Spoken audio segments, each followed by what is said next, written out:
John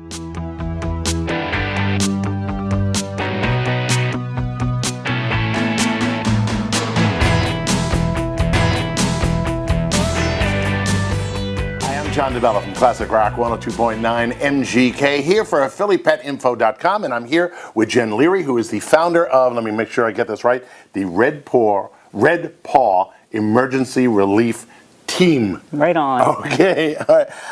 Are you guys, because I didn't know about you guys until today, is the easiest way to sum you up, are you the Red Cross of pets?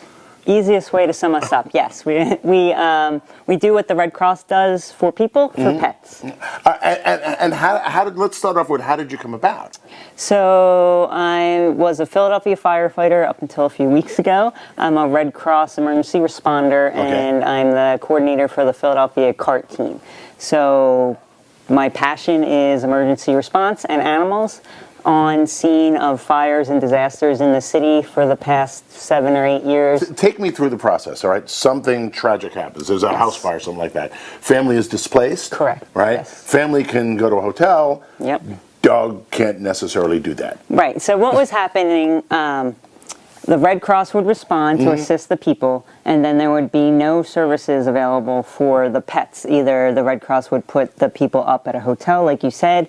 Sometimes the hotels are pet friendly, which is great, but they can't pay the pet fee. So the owners would have to incur that cost, which they just had a fire or disaster in their home. They don't have that extra money.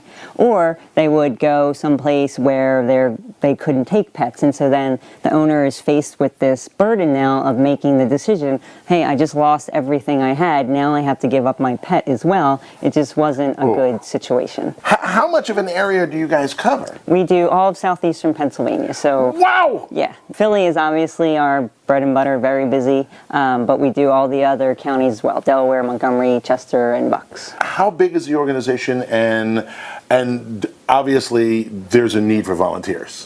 Yes, well, we are currently an all-volunteer organization. We have, I'd say, like a dozen full-time staff, volunteer staff. We always need volunteers. We always need responders. We need fosters.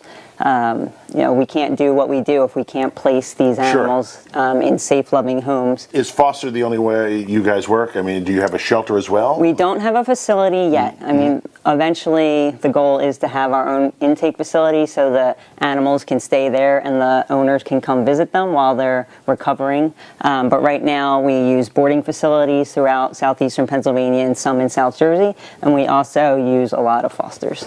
Do you have any restrictions of your own or that you put on yourself or on animals or anything like that? So we only do emergency response for disasters that the fire department or the Red Cross would respond to. So fires, building collapse, gas leak, stuff like that. We don't do homelessness, we don't do evictions, deployments, that kind of stuff. It's just not in our mission. If people want to support you, obviously you could use donations. Oh yeah, so right now all of our services are through individual donations. All of our services are free to our clients. So not only the emergency response part of it, emergency transport, vet care, shelter, but also we get them spayed and neutered, we get them vaccinated, we get them groomed, anything that they need to be healthy while they're with us, we have done free of charge for the client. So donations are how we survive. These are fine people doing really fine work, folks. So if you have the opportunity to support them, because you never know when it's going to be you who needs them,